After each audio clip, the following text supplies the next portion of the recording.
Hey everyone, what's up? Yeah, it's about 3:40 p.m. Pacific time on this Thursday, May 10th, 2013. Um, Thought I'd come on here and just move my mic just a little bit. You guys can hear me better, hopefully. How about that? But yeah, I thought I'd come on here and talk about something that is really surprising as I drink myself some Baja Blast. In case you guys don't know, they do have these in the stores now.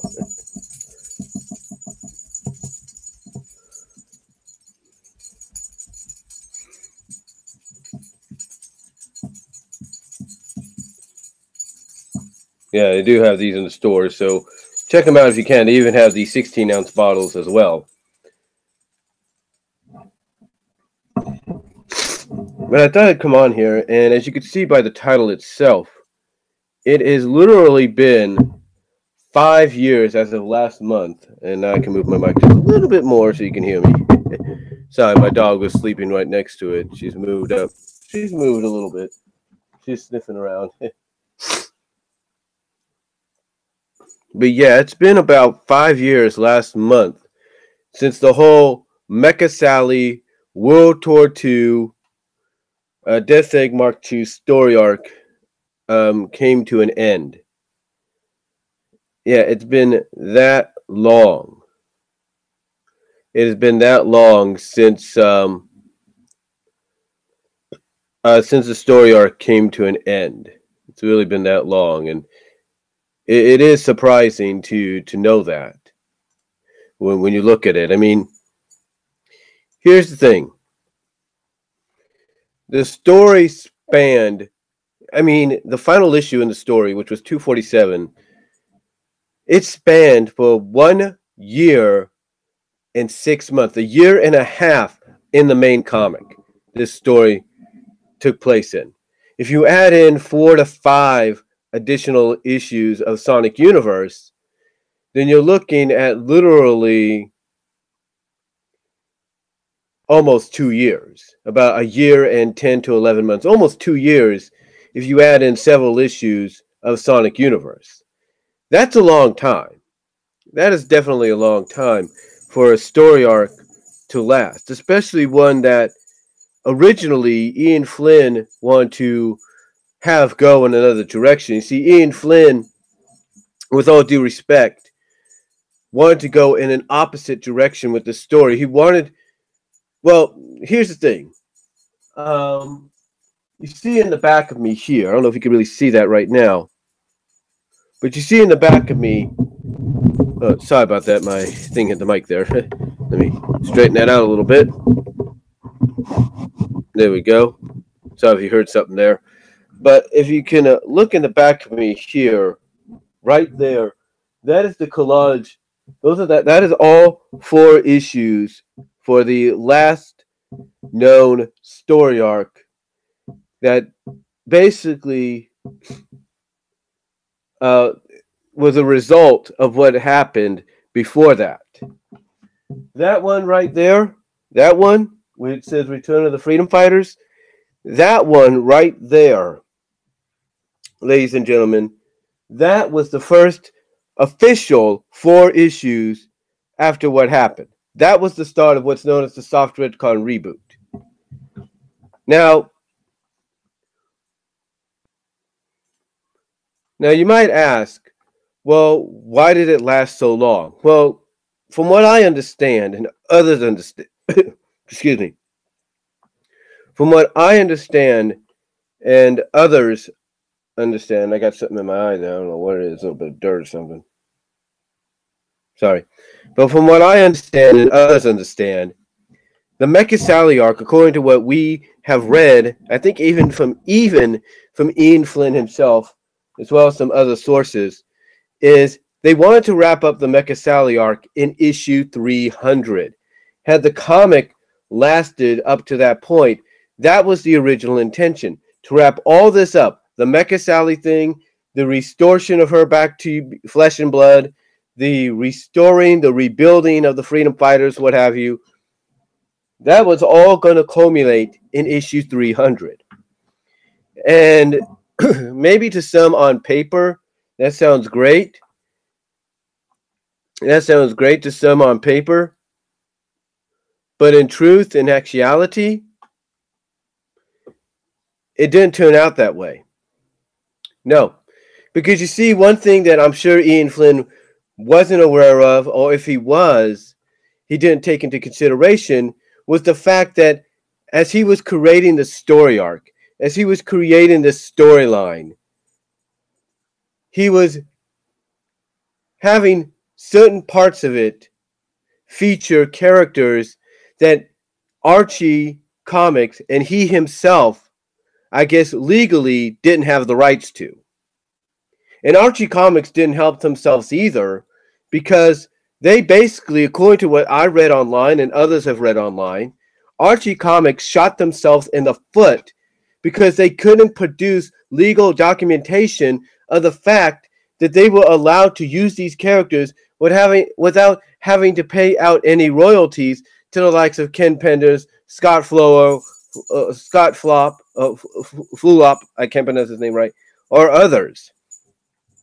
They could not produce that legal documentation. That is why when certain issues came out during the Mecha Sally arc, they felt different. They felt like there was some last-minute changes, last-minute edits. As a matter of fact,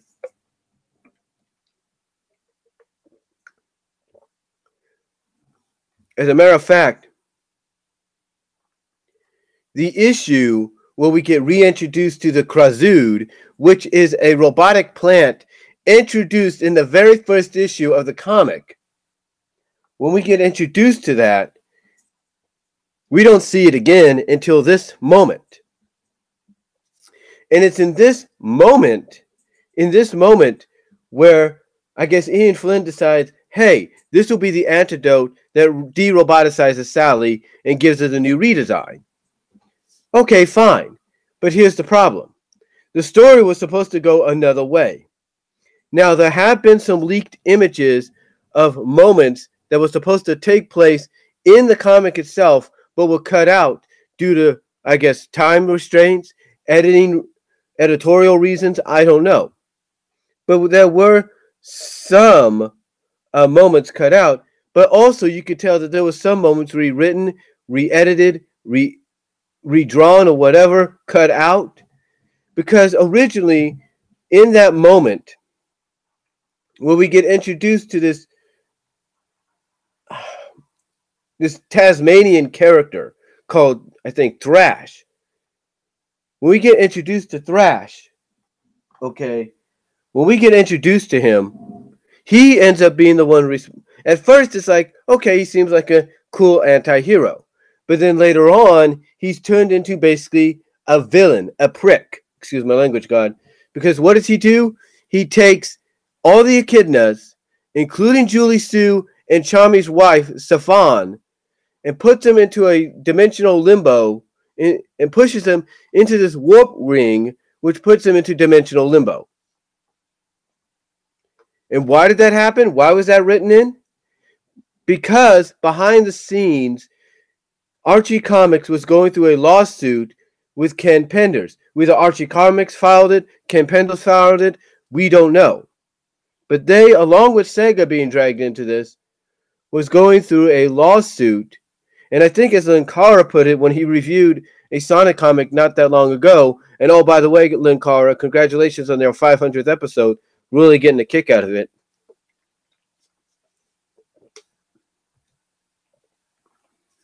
When they did that, the reason that, again, what I'm saying is, the reason it was done was because depending on who started the lawsuit, Sega got dragged into it.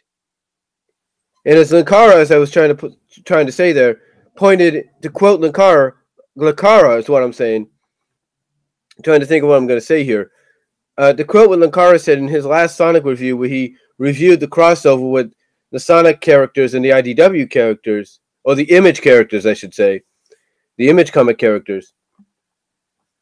One thing that Linkara kind of parody quoted what the judge said in this whole case between Archie, Ken, and now Sega being in the middle was, well, this is a fine mess you've gotten yourselves into, or something like that.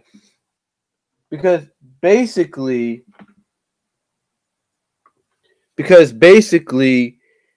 what was presented in front of the judge was just a mishmash of confusion. It's like Ken Penders is coming out and saying, these are my characters. They didn't have the right to use them unless they paid me royalties. Archie Comics, on the other hand, is saying, look, Ken Penders wrote for the comic when he created these characters, thus these characters belong to us. And then you have Sega stuck in the middle because they had recently done, in fact, let me show you. Excuse me. They had recently done this along with BioWare. Sega, along with BioWare, had recently done this.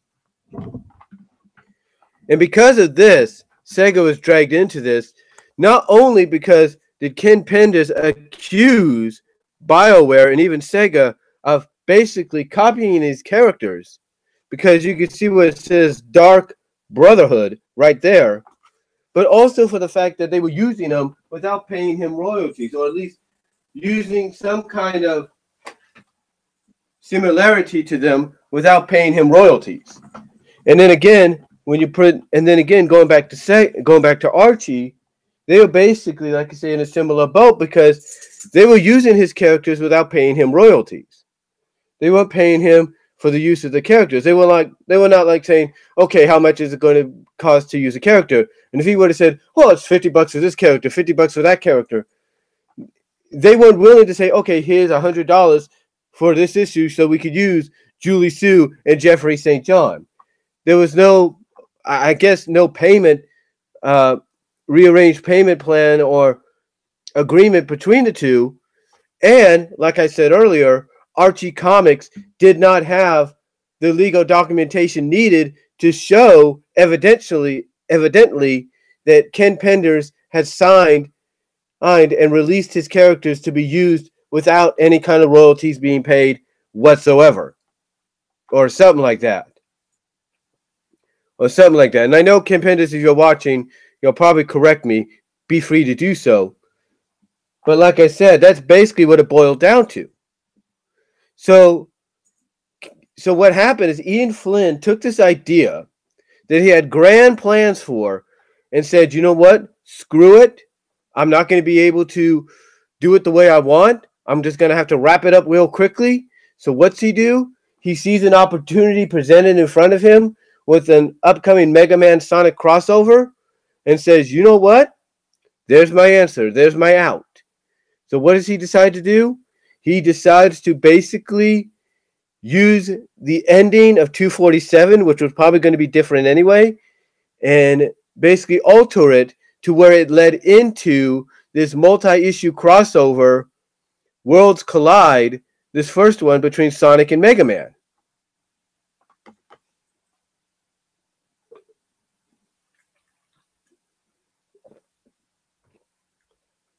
That basically was his out.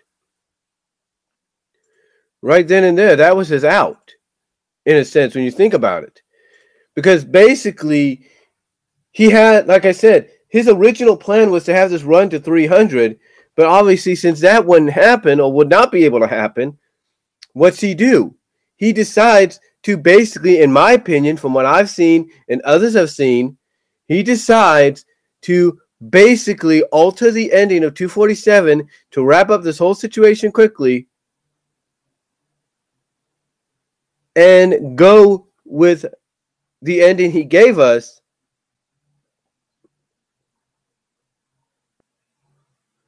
Oh, thank you for the compliment there on the shirt. But again, like I said, he decides to go with the ending he gave us due to the fact that legally he couldn't go any further because he initially had plans to use other characters. He initially had plans to use other characters that legally now he couldn't use. He couldn't use Julie Sue anymore. He couldn't use Stefan. He couldn't use any of the echidnas. He couldn't use Jeffrey St. John. He couldn't use Hershey the cat. He couldn't use any of them due to the fact that they were Ken Pender's licensed characters. They were created by Ken Penders. Heck, if you want to look at an issue, in fact, let me look it up right now.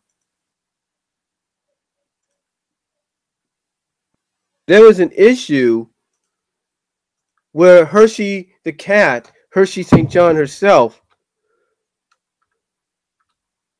was supposed to play an integral part. It was the issue where instead of it being her, it was Lita Leeta and Lyco, the Wolf twins, that took her place. It was not her, even though there were several clues that led to the fact that, yeah, it was going to be her.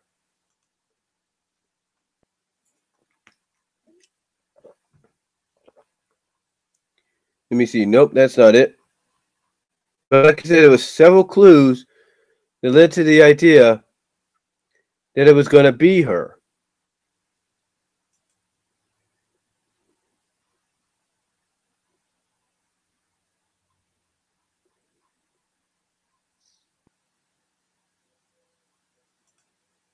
If I can find it here. Nope. Not it. Well, it's definitely not that. And I'm just looking, I'm just trying to find the cover here. But I just looked at the cover here, and this is what also hurt him as well. This is what also hurt the Ian Flynn's comic, his masterpiece, if you will. This is what also hurt it. The fact that issue 242 was used, if you will,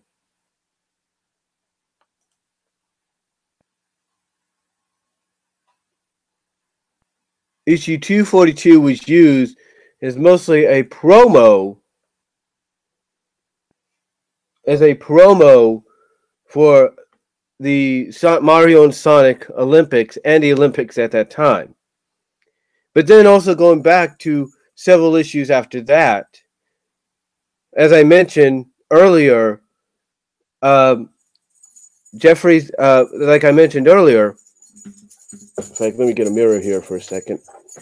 As I mentioned earlier, because of the lawsuits, a lot of characters were taken out by this character called Thrash the Tasmanian. Or Thrash the Devil, the Tasmanian Devil. And how is this evidential? I'll show you. If I can get back to it. Where is it? Where is it? Here it is.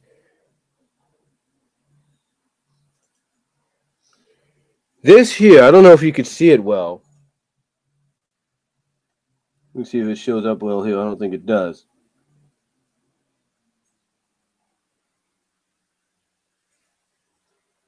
But this here, I don't know, again, if you could see it well. You can get back onto it. But 244's cover, I don't know if you could see it well, was supposed to have Julie Sue on there as well, but because of legal situations, it didn't.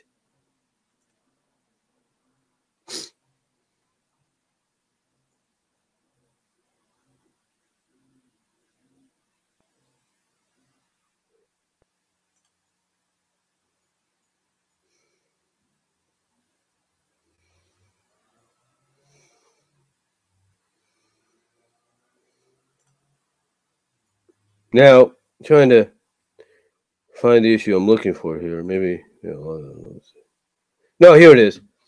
237 and 238. Issues 237 and 238. This is where Hershey the cat was supposed to get involved. She was supposed to be revealed as being undercover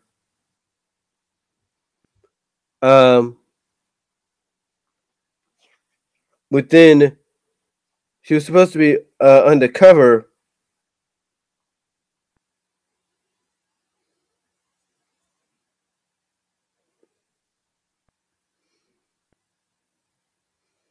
see, with the Faraday. I think that's what they call the Faraday. With the Faraday. She was supposed to be undercover with them.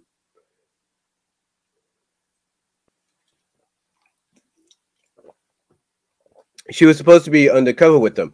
Now, according to what I'm reading here on archiesonic.wika.com, which talks about 237 in the background information, let me try to see here. Here it is.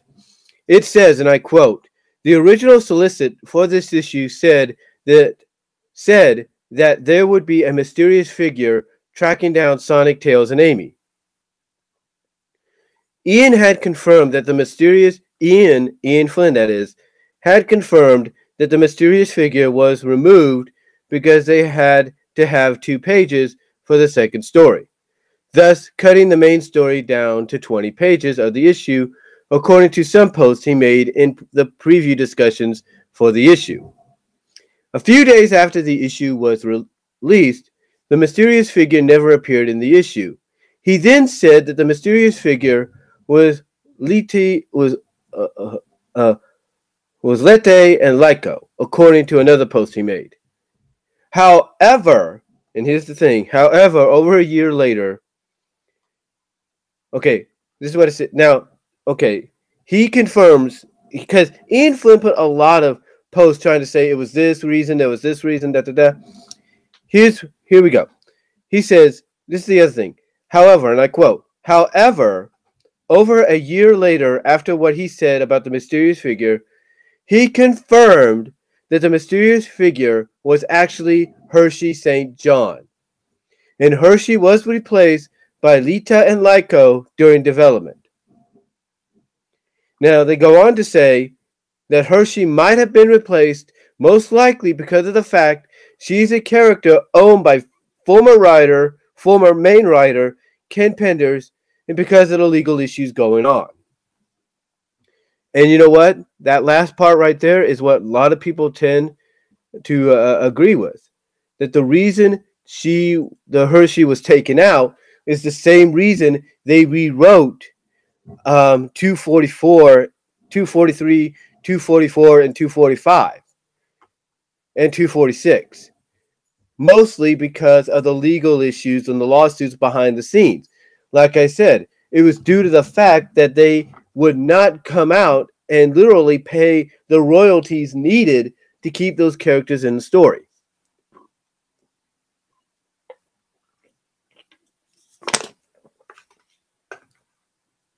They didn't. They didn't pay the legal fees, or not the legal fees, but the royalties needed to keep the character's existence in the story going. Thus, why 243, 244, and 245, and even 246 were written the way they were, especially with Thrash doing what he did to the Echidnas, the Brotherhood, Julie Sue, and Saffron. It was basically, like I said earlier, Ian Flynn's out, if you will. It was his out option to kind of get out of the situation that he was in. And when you think about what I just said there and how many times within the past year or so when that issue was released and then even afterwards, for him to change his story up and about, it's not hard to, or up and around, it's not hard to believe that no one would actually believe a word he says when it comes to what really happened behind the scenes. You know, because it's like, really? You expect us to believe what you're saying about certain things? I mean, that's why we have some people right now kind of going against what he's saying. You know, a lot of people don't believe a word that comes out of his mouth. They really don't.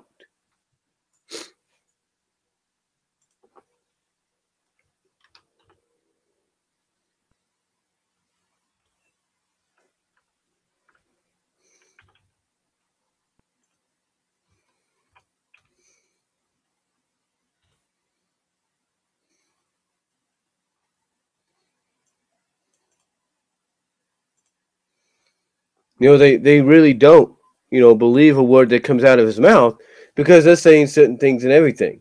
I mean, I'll give you one example. There's a person that did videos that I've commented on. Actually, I did a reply to. So let me see if I can find that somewhere.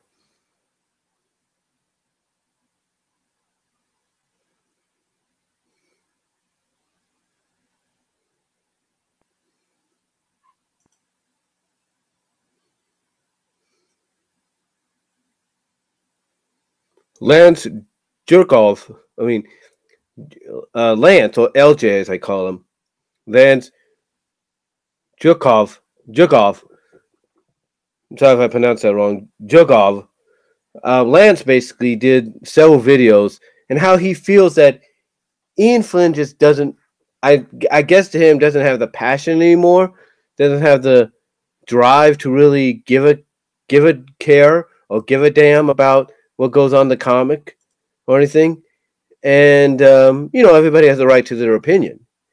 He looks at the fact that when you look at characters like Tangle, who's a new female protagonist in the comic, in the IDW comic, that he, along with a lot of people, pretty much see Tangle as a Sally replacement, as, oh, here's the IDW answer to Sally Acorn. And it's like, really? And to someone like Lance, it's like, really, Ian? You're going to create this character, say, oh, she's all new, she's got this ability, when pretty much we all can see that she's just nothing more than a clone of Sally. She's just a IDW version of Sally, and you're just giving her a different look and name.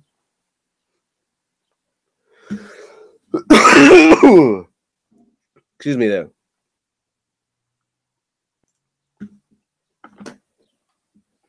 Sorry, had some mucus come up. Took some Claritin earlier and stuff, so I should be okay. But yeah, it's like, to someone like Lance and even several others, it's like, really, Ian, who are you fooling? I mean, yes, it's great that IDW's first four issues of Sonic, which they did on a weekly basis, sold out. But now that you got the introduction out of the way, well, now the real test begins. The real test begins to see if IDW's Sonic can carry on and be as successful, if not more so, than Archie's. And you see, again, I know you might say, well, how does this relate? Well, think of it this way. Now, a lot of people would say that Ian Flynn had some good intentions. Ian Flynn wanted to create his own magnum opus. He wanted to create his own masterpiece. Something that, even if he decides to step away from the Sonic comic, he could be like, yep, I created that story. I take credit for it. I made myself a masterpiece. When in actuality, all Ian did was have the potential given to him, but he couldn't capitalize. He squandered it. And all due respect to Ian, I'm sure he had great intentions. I mean, the story had potential. Don't get me wrong. The story had a lot of great potential. And here's the thing. It had a lot of great potential. The only problem is that Ian Flynn didn't think ahead. Now, look, I'm not saying that he didn't assume or didn't believe at the time that things were going to be okay.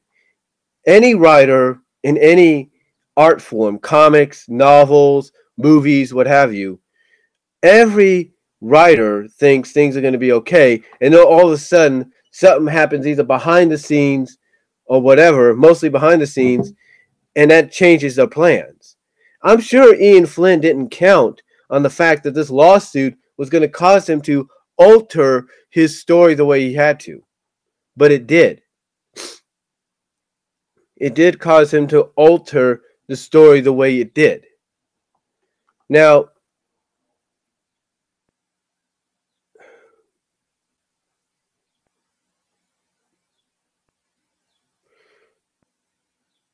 here's the thing. Ian Flynn and Ken Penders can't take all the blame.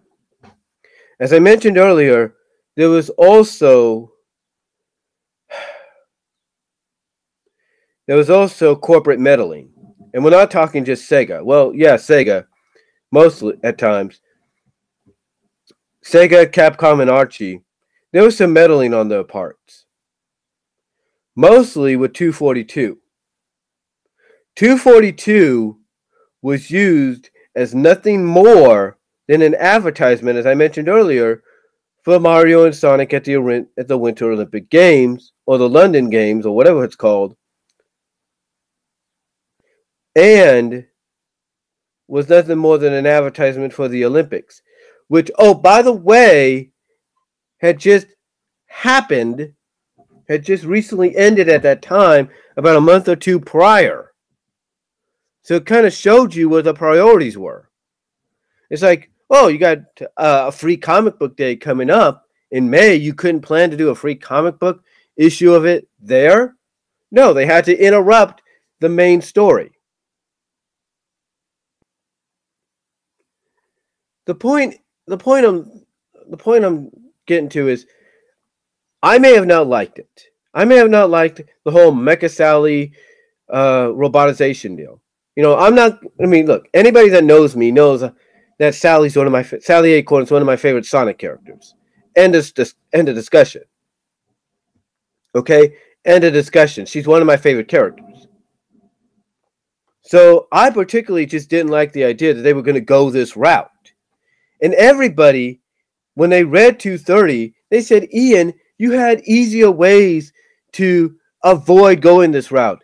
You could have had Sally use Nicole, or have Nicole calibrate the laser to go fire sideways into the sky and not hit nothing and be a waste of energy, and then you could have gone from there.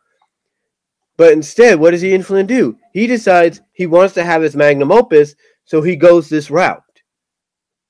He goes the route that he did. And this is another thing that really got fans critical about the situation.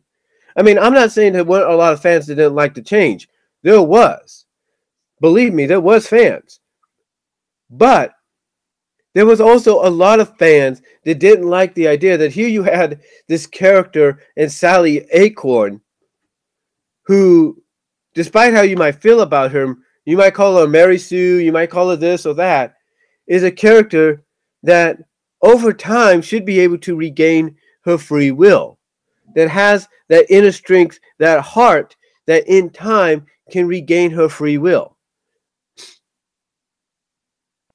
But Ian Flynn didn't go that route. Or did he? Or was he, I should say?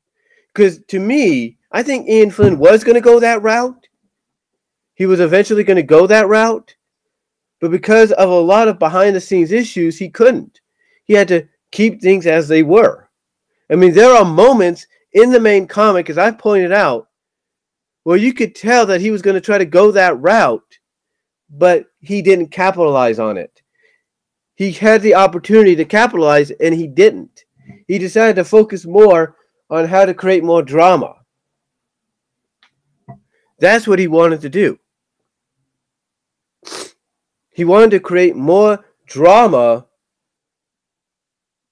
to get people to buy the book. And it's like, seriously?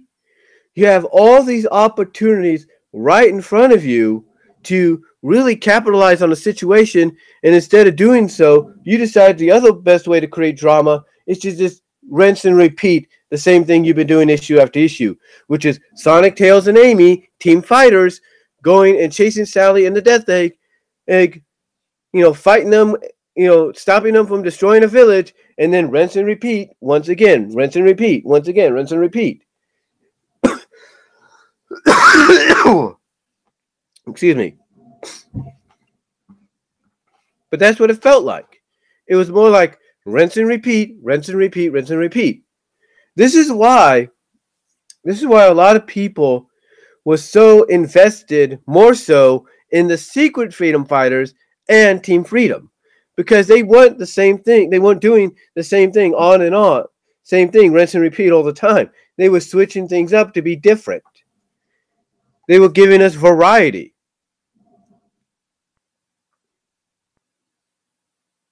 They were giving us variety. And people enjoyed that. The one thing, though, that they were critical when it came to that is when you looked at the Secret Freedom Fighters side of things, you were basically using the Secret Freedom Fighters as not just an undercover, rebellious group to free the kingdom of Acorn, New Metropolis, from the control and the clutches of not Axis Nagus, but you were also tying that in, if not the whole story of the whole Mecha Sally story arc, into the Silver story arc of trying to find out who the traitor was of the main freedom fighters that caused his future to become the way it was. And lo and behold, his answer to who the traitor was Sally. And a lot of people are like, really? So pretty much the answer we got or were hinted at long ago, you're now revealing? It's like, really? And this is how you're going to portray her as being the traitor, as someone that unwillingly betrayed the group? It's like, it just didn't make any sense. It didn't. Hold on for a sec. I got to get me some. Okay, do something. Be right back.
Sorry about that. I had to take care of something.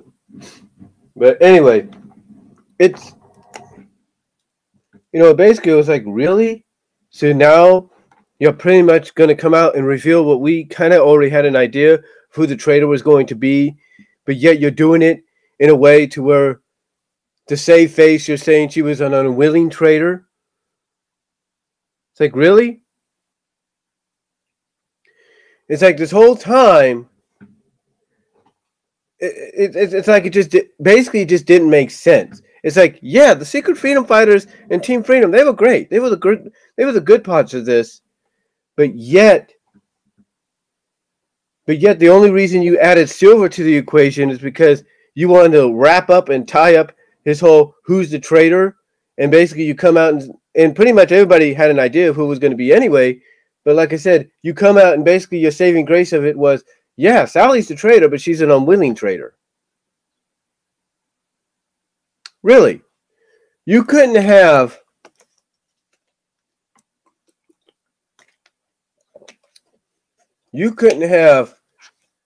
Silva go into the past, explain what he's doing, explain the whole traitor deal, maybe show a hologram of who it was going to be and why it may be, and then maybe have him go back in time to the very point where she get roboticized, save her from that robotization, and thus his future is saved. You couldn't go that route, maybe make things a little bit more intriguing? I mean, you add him to the story, to the end of the story arc, if you will. You add him to Sonic's team at the end of the story arc, and you couldn't, instead of, oh, let's have him go into this ice bunker where they'll encounter Sally, and he'll shut her down, and they'll take her back to Knowledge and use the Krazu to change her back. You couldn't, use his time warping abilities to go back to the moment she decides to sacrifice herself, teleport her out, and then thus everything that takes place afterwards is wiped from existence and you don't have to worry? Really?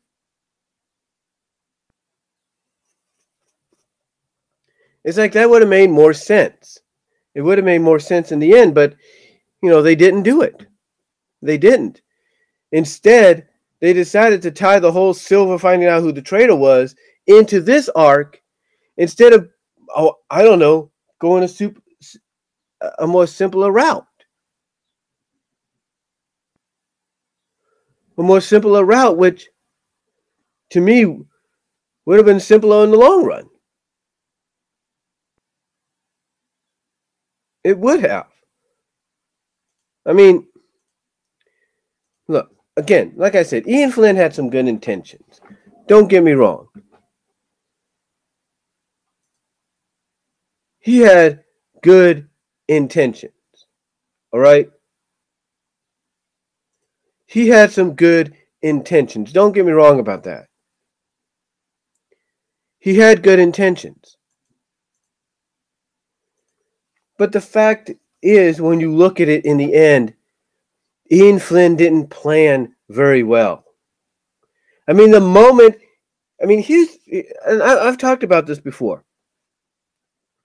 The moment Ian probably heard about what was going to go on or what was happening behind the scenes from a legal standpoint, that's the moment when he should have just wrapped this whole thing up.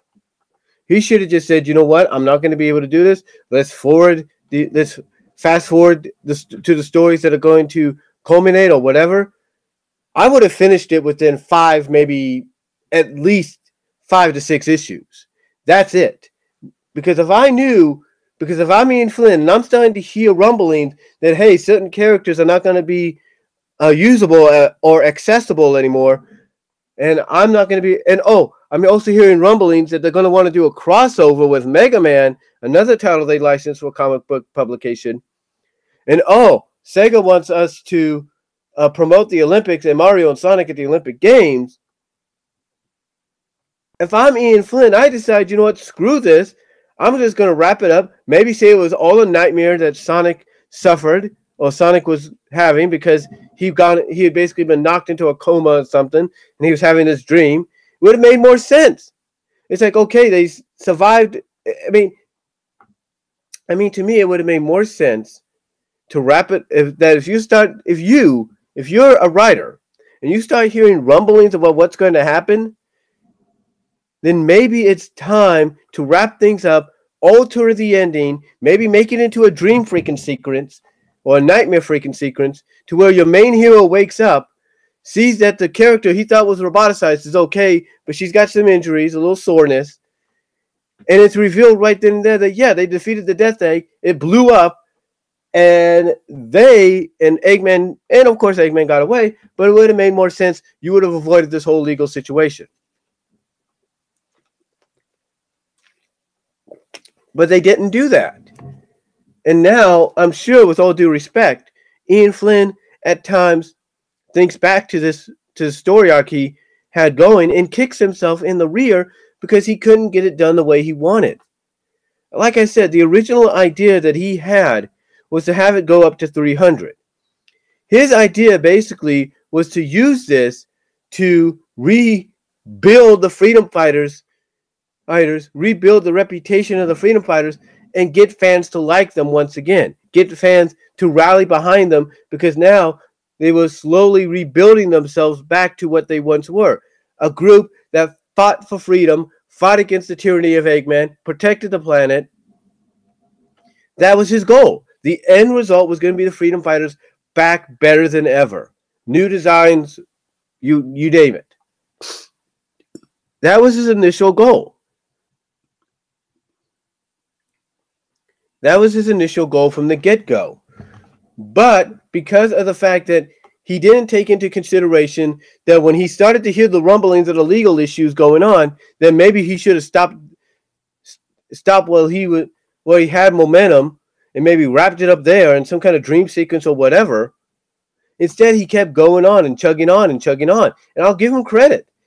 He was determined to get this done, but obviously as soon as 247 came about, and he started hearing the rumblings of, hey, we want you to do a crossover with Mega Man. And, oh, by the way, you can't use these characters anymore. And, oh, by the way, Sega and Archie and Nintendo want you to do some kind of promo comic. a promotional story for the Olympics and the Olympic game time crossover. If I'm Ian Flynn, I would have just said, you know what, screw this. I'm just going to wrap this up now and do something else with these characters. It would have made more sense. It would have made more sense.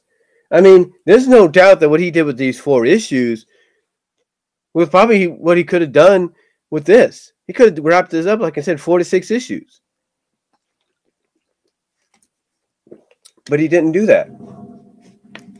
You know, he could have gone the route with Silver, going back in time, finding out what Sally did, going back to that very moment, and stopping her, teleporting her over into the present so that everything that takes place afterwards doesn't happen. But he didn't do that. He had all these other options, and he didn't do it.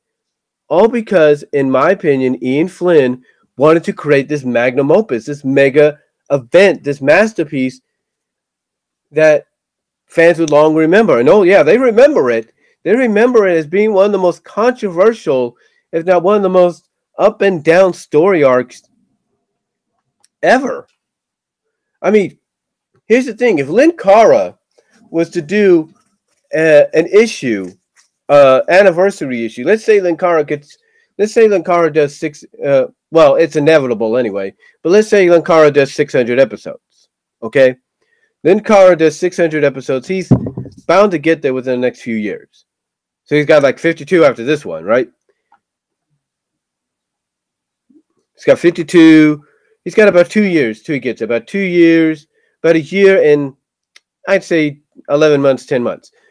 But anyway, he's got about 22 months. But anyway, let's say Linkara decides to tackle this story arc from 230 to 247. Do you not think he's not going to criticize exactly why this story arc ended? You don't think he's not going to backlash it, give it a lot of backlash? Of course he is. He's going to probably point out the same thing. He's probably going to say, look, he probably would have said, man, I don't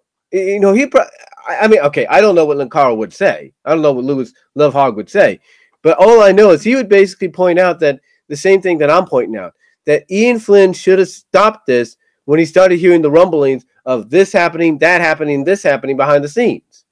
He should have wrapped it up before it got any worse. I mean, yes, all kudos go to the fact that he wanted to continue it, but it's like literally what you're doing is just making matters worse, and you're basically painting yourself into a corner you can't get out.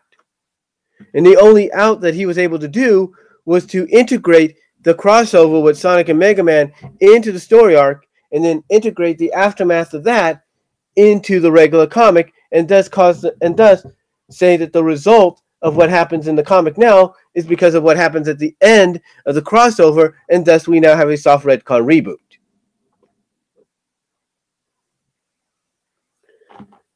It's like, in other words, he had no other choice but to do that.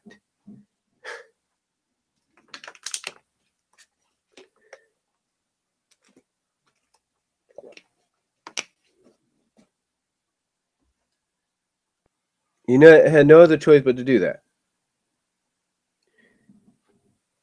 And it's like, seriously, you didn't really have to do that.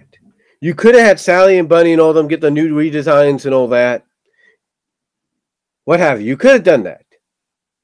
You could have done all that and not have to go through all the stress.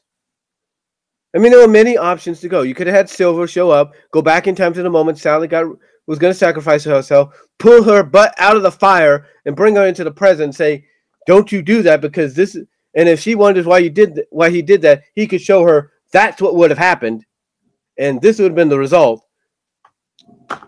Made more sense. The point is, looking back in it 5 years later, I get Ian Flynn's intentions. I really do. I get the intentions he had to want to create something meaningful, something that was going to get people to get behind the freedom fighters once again. But guess what? You didn't have to go this route. You could have gone a more simpler route. This was more of a complicated, hey, I want to be like DC Comics, dark and gritty kind of direction. than what everybody was used to. And then I'm not saying that Archie Comics never puts the Sonic comics under the Archie license. I'm not saying they never went through some dark and gritty moments. I'm not saying that they didn't try to make it appealing to more adult fans or older fans. They did. But this here was like Ian Flynn was auditioning to get hired as a freelance or established writer for DC or Marvel. And it just didn't make sense. In a sense, it didn't work out. And I guarantee if Ian Flynn was to try to pull that now under the IDW watch, whether you like IDW or you don't, IDW would be like, whoa, wait, Ian, you want to do this story arc? Wait, let's look over your notes. Let's look over what you want to plan. Oh, wait a minute, you got Julie Sue involved? Can't do that. And if Ian Flynn would ask, well, why not? She's part of the story. She's owned by Ken Pendis. We'd have to pay him $1,000 for her. So nope, can't do that. Oh, wait, you want to do no. IDW would probably figure out a more simpler, more non-convoluted way of putting this story out, than what Archie allowed Ian to do. And here's the thing. Even though this happened 4 years before Riverdale came out, there were rumblings going around, no doubt, at Archie Comics and Entertainment to get a series based on the Archie characters out there. So you can't tell me that priorities weren't elsewhere. And by having priorities elsewhere, as well as making these new subdivisions, you can't tell me that the people at Archie Comics weren't losing focus, because they were. I mean, now they got their priorities back on track because they got the success of Riverdale going on, and the fact that they're focused more now on their established characters and licensed books in the main series and in the spin-off series. It's like, really? So now you're more focused on your product than you were back then?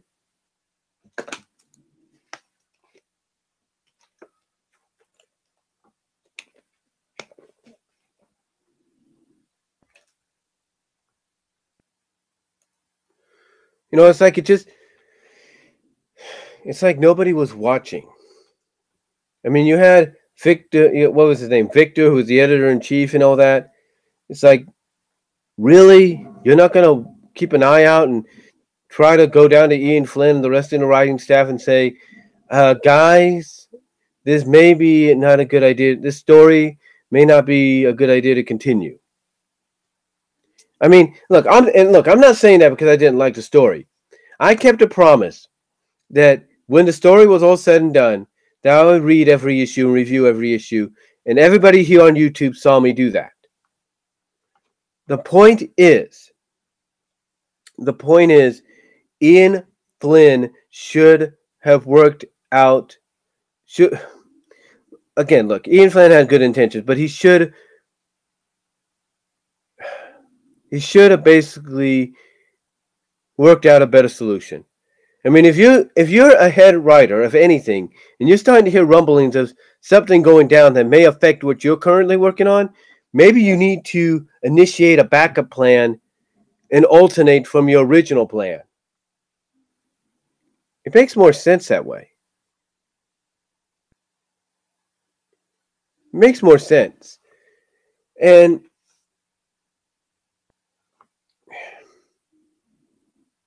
here's the thing. A lot of people, when they look at this story arc, they basically say that Ian Flynn, that you had so many potential opportunities with the story arc, that even if this story arc would have continued, you had so many opportunities to capitalize on it and make it better and probably more intriguing for people that didn't want to read it. Maybe make it by going in certain directions, you could have gotten those people to pick up an issue and go like, what the heck's going on here? I mean, there are several people that I know of currently right now that are coming up with better ideas of how this story could have continued. There are some people that when this story was going on even came up with better fan artistic ideas of what the end result could be, of what the climactic battle could be. Ace of Speed, I think that's his name, Ace of Speed 98, came up with a drawing inspired by Sonic Heroes final boss ending. Where in this case, instead of it being Ultra Sonic or Metal Sonic, whatever, becoming this dragon-like monster, instead it was Sally. Instead it was Mecha Sally getting corrupted so much, Sally as Mecha Sally, I should say, getting corrupted so much, that she would have basically turned into this monster. And that could have created a lot more conflict and drama, because it's like, now how are you going to restore her now that she's in this state?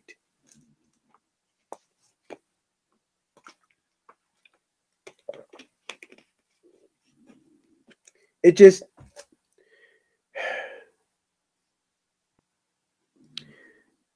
to me, a lot of fans looking back on it, whether they liked it or they didn't, pretty much have better ideas of how the story could have continued and been less convoluting and confusing.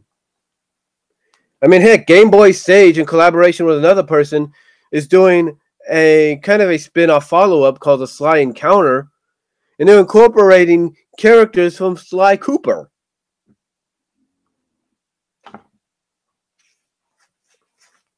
It's like, okay, at least they're coming up with a better solution. There's people that are doing an online comic called something, I can't think of the name right now, that's a continuation, if not a follow-up to this, and a more simpler follow-up. Or something.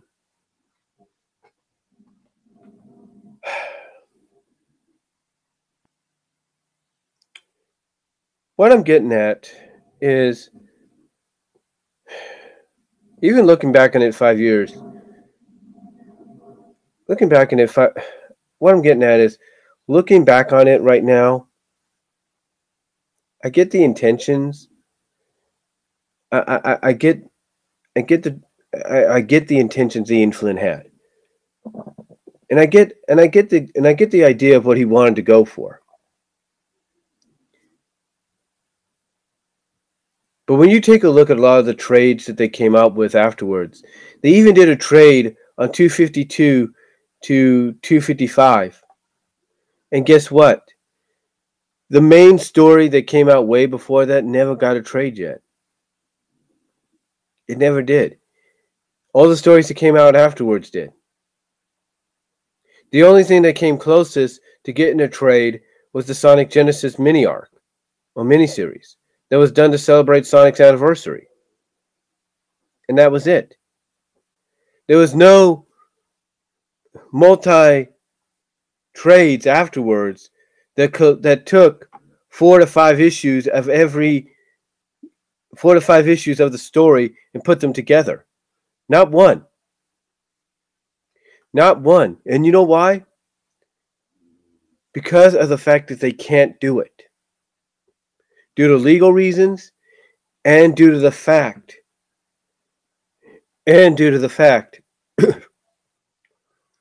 that there's no doubt in my mind that, looking back on it, even though Ian had the best intentions, he's probably realizing, like I say, he's probably kicking himself, like I said earlier, he's probably kicking himself with the fact that he couldn't finish it the way he wanted to finish it. And he's probably also looking back on it and thinking right now, and thinking at times that maybe the timing wasn't the best timing to do the story, or perhaps maybe he should have wrapped it up as soon as he started hearing the rumblings. I don't know. I can't really say. But again, but tell me this: why haven't we seen a trade of 231 to 235? Why haven't we seen a trade of 236 to 241? Why haven't we seen a trade of 242 to 247 or 243 to 247? I'll tell you why.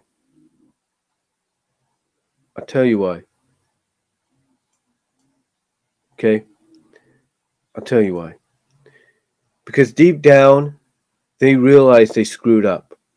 Ian Flynn realizes right now that, again, like I said, he's probably kicking himself at times when he thinks about it, at the fact that he couldn't finish it the way he wanted to finish it, originally had planned to finish it.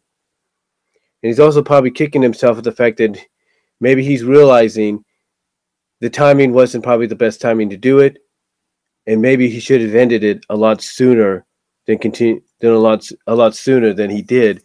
And it's basically he's probably realizing at times and probably gets reminded that, hey, maybe you should have ended this a lot sooner than you did. Maybe you should have ended it before this whole thing became a mess.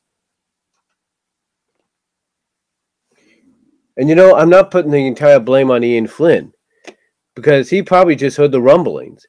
But the thing is, if he heard rumblings about legal situations to where he couldn't use the characters he wanted to use anymore, or if he started hearing rumblings that they wanted to do a crossover or they wanted to do this and that, then maybe Ian Flynn needs to take a bit of the blame, but mostly because he should have, maybe the blame being that, hey, maybe you should have stopped before this thing became, like I said, the mess that it became. Because honestly, let's put it this way. Folks. If you're watching a show and you know that show's currently in a multi-part event, do you think it would make any sense whatsoever, that all of a sudden you're at the halfway point and then they decide that the next episode's going to be non-canon or non-canonical part of the current event that's going on right now, but then all of a sudden the following week you start the event back up? It's like, why interrupt to do that? Or when you know that the said event is based on something, it's going to hopefully have certain characters, but now all of a sudden those characters get cut out, or those scenes with those characters get cut out because legally you can't use them. It's like, what sense does that make? Where's the fun in that? And that honestly, folks, is exactly what's going on here. Or not going on, but honestly is what happened here. The fact that they decided, Ian, the Ian of all people, decided to continue on instead of realizing that, hey, maybe I should stop before this whole thing becomes convoluted and I'm going to have to go through all these different edits. I mean, think about it. Think about it. When you go back and you read those issues, it feels like, you could tell that it feels like a chunk of it was taken out. Like there's a page missing. And you could tell that there was some dialogue that was definitely changed because it sounds like the characters are talking to somebody, but it's somebody else instead of who they're talking to.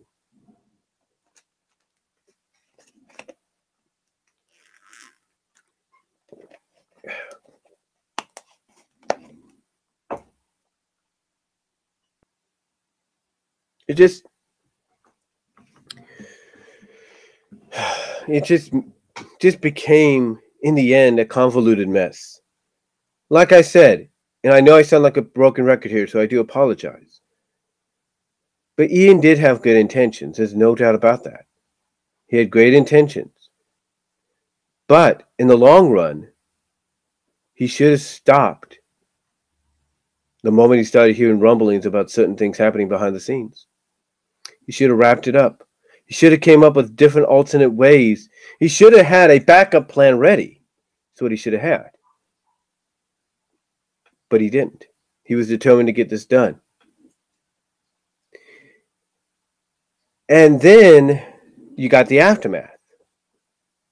He uses 252 to set up the fact that this world, that Sonic's world, has been softly retconned and rebooted due to a screw up on Eggman's part at the end of the crossover with Mega Man. And now everything's been softly rebooted. Everybody's gotten new looks, new redesigns. And basically, like a lot of us called it, I called it, you use Nicole, who's the only one that apparently remembers what happened besides Sonic, as basically the MacGuffin, as basically the key to unlock the memories of the past timeline and past world for all the other freedom fighters, including Sally, to see and remember. Now, some people say that things started to get a little bit better. Things started to feel more straightforward, less convoluted and confusing. And I'm not saying they didn't feel more smoother going from 252 onwards. But you could definitely tell that this was something that, as good as the stories were, and don't get me wrong, there were some good stories. As good as these were, you could tell in a way that this was basically something that Ian wanted to do later on, not right now. Because you could tell that as good as some of the stories were, they felt a little rushed. Now, there was moments in there that felt like, really? You know, and I'm in his thing. I'm thankful Ian Flynn, or at least somebody, got to Ian Flynn and said, "Hey, look, why don't you let some other writers handle the stories? Because we know you have these other jobs." And I think that's the other thing that hurt Ian as well. He was working on other properties with other publishers, as well as he was taking on all these other jobs. So I think that's what didn't help him in the long run either. So thankfully, someone probably got to him and said, "Hey, let other people handle some of these stories.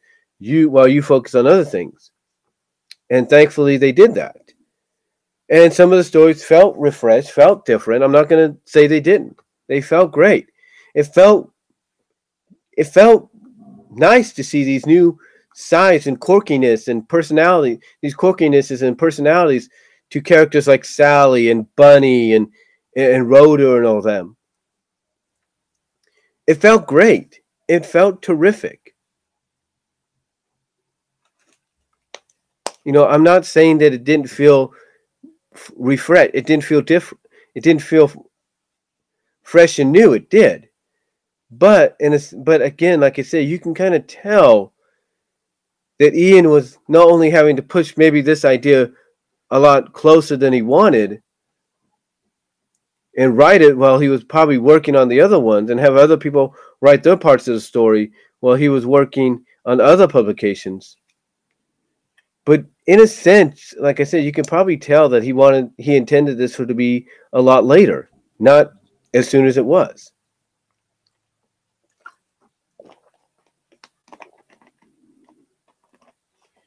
And the fact that they also tied in and the fact that despite the fact that a lot of these stories were good, they were. The one common complaint a lot of people have is you were tying them all together with Sonic Unleashed that came out years before. Really? So you're going to tie in Sonic Unleashed with this story arc? Okay, fine. But it's like it just didn't, to some people it's like, this is all great. It just didn't make any sense adding in the Sonic Unleashed tie-in. And the only thing I can think of is maybe Ian was required to do the Unleashed tie-in soon, but he just didn't expect to do it soon. So he probably figured, you know what? I didn't expect to do this part of my... he probably... Again, I can't speak for Ian Flynn, but he probably thought to himself, you know what? I didn't intend to do this story so soon, but you know what? I'm gonna do it anyway, and I'm also having people tell me, hey, when are you gonna do the Sonic Unleashed tie-in? Why not I just collaborate them together? And that's probably what he did. And again, I'm not saying some of the story arc wasn't good. I like some of the side stories. I like the fact that they would go later on when they would go off and get the keys. I like the fact that you got different pairings. You had Sally and Rotor, which was pretty cool. You had Tails and Bunny, and that was good. I mean, the fact that you even delve closer. I mean, the fact that you even took the opportunity to delve a lot closer into the relationship between the two. I like that. So overall, I thought, again, I loved the side stories. I thought the story overall was good. The only thing that a lot of people feel that was holding it back was the fact that you were basing it around a game that came out years before. Just saying.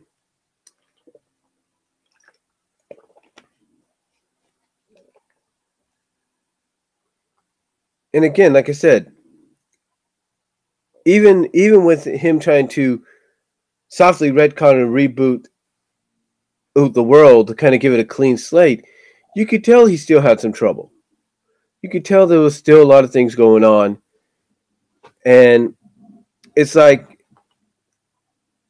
you had all these mini origin stories take place in the digest books and all that. All these mini origins. And then you decide to expand on Nicole's origin in a full-part Sonic Unleash, Sonic Universe story, which I enjoyed. I really did. But then you decide that after it's all said and done, you're going to take the next couple of issues and dedicate it to Sonic's origins of becoming a hero, called Genesis of a Hero, which you can't finish due to the fact that the legal issues and everything behind the scenes, I guess, caught up to Archie, Sega, and all them. And now the partnership's over, and now Sonic's now part of IDW, and now the question is left in limbo: are we going to get the Freedom Fighters in IDW?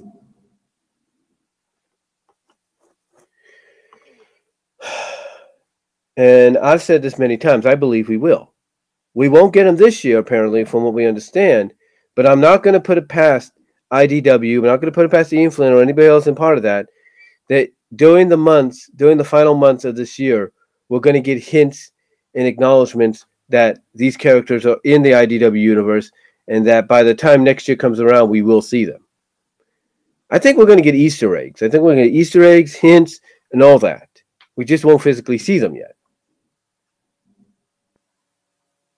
That's what I believe. But yeah, looking back, but getting back on topic, looking back now, it's hard to believe that what happened 5 years ago is still felt today, because now, 5 years later, Sonic is a part of IDW and no longer part of Archie. And I think a lot of people would agree that Sonic would still be part of Archie. If maybe, I don't know, Ian Flynn probably wrapped the story up a lot sooner so they would avoid this legal mess. I'm just saying. But again, I can't really say. I mean, I'm just, I'm just talking, discussing it here because, it doesn't feel like it's been 5 years, but it has been. It has. I mean, 5 years since the story arc ended. I mean, it started back what? I think, was it September 2011? That's like almost what? That's going almost 7 years now. 7 years this September is when it started. Unbelievable. But hopefully, this is what I look at. If IDW is able to release trade paperbacks of these stories, just like they do with the Ninja Turtle ones, hopefully when they do this, we'll get some behind-the-scenes interviews, maybe some behind-the-scenes features in there discussing of why certain things changed the way they did, why certain things happened the way they did.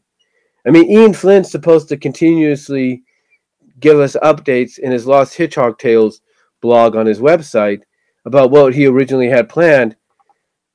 And for the past almost 2 years now, he's only had one up there. I don't know if Ian Flynn plans to finish it. I don't know. But yeah, again, it shows you the effect that this story arc had 5 years later, or now, not just on the fan base, but on the overall comic book itself, going from Archie to IDW. So that's really all I'm going to say on it, folks. But let me know what you guys think down below. Comment if you like. Thank you all for tuning in live. I really appreciate it. And thank you all for tuning in post-live after it's been uploaded. Let me know what you guys think down below. Oh, in fact, let me check something right now. Let me check any additional chats or anything.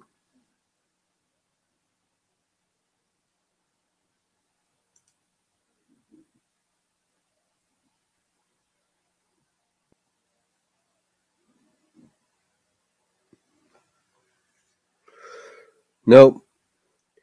So, yeah. It's really all I'm going to say. So let me know what you guys think down below. Comment if you like. I'd like to hear from each and every one of you. Thank you all for tuning in live. I really appreciate it. And I will talk to you all next time. God bless. Take care. I am out.